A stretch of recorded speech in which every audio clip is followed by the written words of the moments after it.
Hi everyone, welcome back to my channel. ఈరోజైతే నేను ఇంతకు ముందు 2 రోజుల క్రితం తీసిన వీడియో అయితే అప్లోడ్ చేస్తున్నాను అనమాట. తోటకూర పొడిపొడిలాడితే ఎలా చేయాలో చెప్తున్నాను. ఈరోజైతే యాక్చువల్గా మేము మటన్ తెచ్చుకున్నాం, బట్ అది చేసి అప్లోడ్ చేసడం టైం అవుతుందని ఈ రెసిపీ అయితే మీకు షేర్ చేస్తున్నాను. ఇది నాన్ స్టిక్ ప్యాన్ అనమాట. ఇది ఎలా యూస్ చేయాలో ఏంటో కూడా నేను నిన్న షార్ట్ వీడియో పెట్టాను, తప్పకుండా చూడండి. అండ్ ఇందులో నాన్ స్టిక్ ప్యాన్కి మనం హై ఫ్లేమ్లో పెట్టకుండా లో ఫ్లేమ్లో పెట్టుకొని వాడితే కొంచెం పర్వాలేదండి. మనం అసలైతే యాక్చువల్గా నాన్ స్టిక్ వాడకపోవడం బెస్ట్, బట్ ఆయిల్ తక్కువగా వాడే వాళ్ళకి ఇదే కొంచెం బెస్ట్ అనమాట. సో నేను ఆయిల్ వేసుకొని తాలింపు గింజలు అన్నీ వేసేసుకొని ఈ తోటకూర అయితే సన్నగా తరిగి పెట్టుకున్నాను. ఎప్పుడు కూడా మనం ఆకుకూర ఫ్రై చేయాలనుకున్నప్పుడు వాటర్ పోయేటట్టు మనం బాగా ముందు కట్ చేయకముందే బాగా వాష్ చేసుకొని తర్వాత కట్ చేసుకోవాలి. ఆ తర్వాత మనం చిన్నుడి గిన్నెలో కానీ లేకపోతే సపరేట్గా మనం తీసి పెట్టుకోవాలి. ఎక్సెస్ వాటర్ అంతా కూడా పోతుంది. అండ్ ఇంకో విషయం ఏంటంటే ఇదంతా కూడా మన తాలింపు గింజలు అన్నీ కూడా బాగా వేగాక మనం ఈ తోటకూర కానీ ఏదో ఒక ఆకుకూర వేసుకున్నాక మూత అయితే పెట్టకూడదు. అప్పుడు మనకి బాగా పొడిపొడిలాడుతూ బాగా వస్తుందన్నమాట. అండ్ టేస్ట్ కూడా చాలా బాగుంటుంది. అండ్ పసుపు అయితే యాడ్ చేసేసాను అనమాట. తోటకూర హెల్త్కి అయితే చాలా మంచిదండి. ఐరన్ తక్కువగా ఉన్న వాళ్ళు తప్పకుండా తినండి.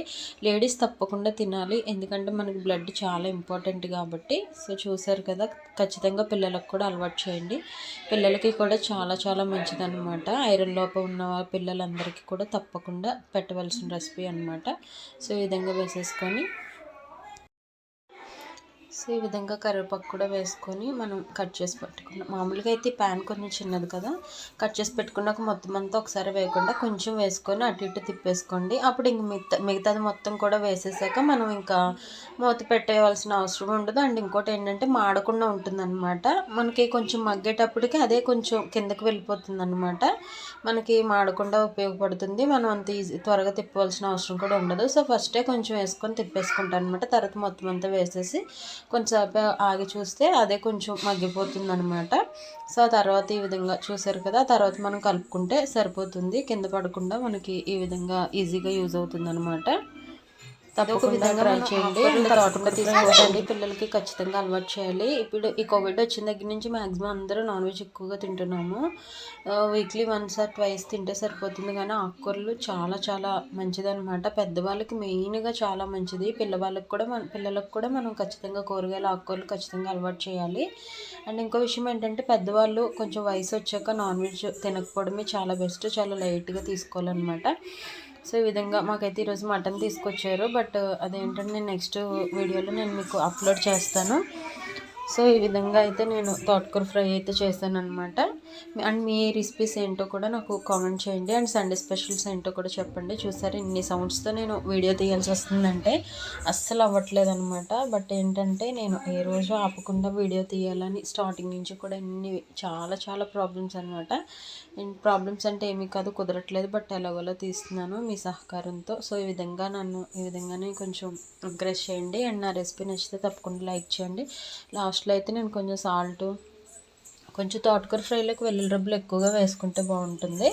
అండ్ ఇంకొకటి ఏంటంటే కారం కూడా వేసుకుంటే లాస్ట్లో మనం వేసుకుంటే మంచిదన్నమాట. ఫ్రైకి బాగా పొడిపొడిలాడుతూ వస్తుందన్నమాట. మీకు నచ్చితే కొంచెం ధనియాల పొడి ఇలాంటివి కూడా వేసుకోవచ్చు, బట్ నేనైతే ఇంకా యాడ్ చేయలేదన్నమాట. లాస్ట్లో కారం అయితే యాడ్ చేశాను.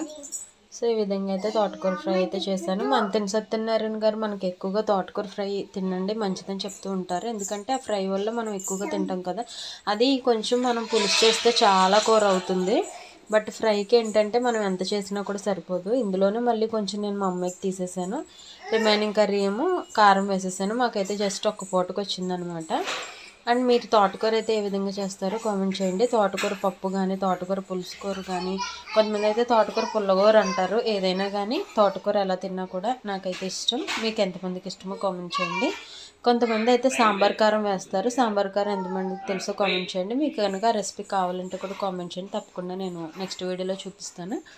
సాంబార్ కారం కూడా చాలా టేస్టీగా ఉంటుంది. పప్పులోకి కానీ ఫ్రైల్లోకి కానీ చాలా బాగుంటుంది అనమాట. అండ్ ఎగ్ కారం చేస్తారు ఎక్కువగా. గుంటూరులో వంకాయ కారం, గుడ్డు కారం ఇలా చేస్తూ ఉంటారు. అలాంటి వాటిల్లో కూడా ఎక్కువగా యూజ్ చేస్తారనమాట. చూసారు కదా, ఈ విధంగా అయితే వచ్చింది. థ్యాంక్స్ ఫర్ వాచింగ్ అండి. ఇప్పటి వరకు చూసినందుకు చాలా చాలా థ్యాంక్స్.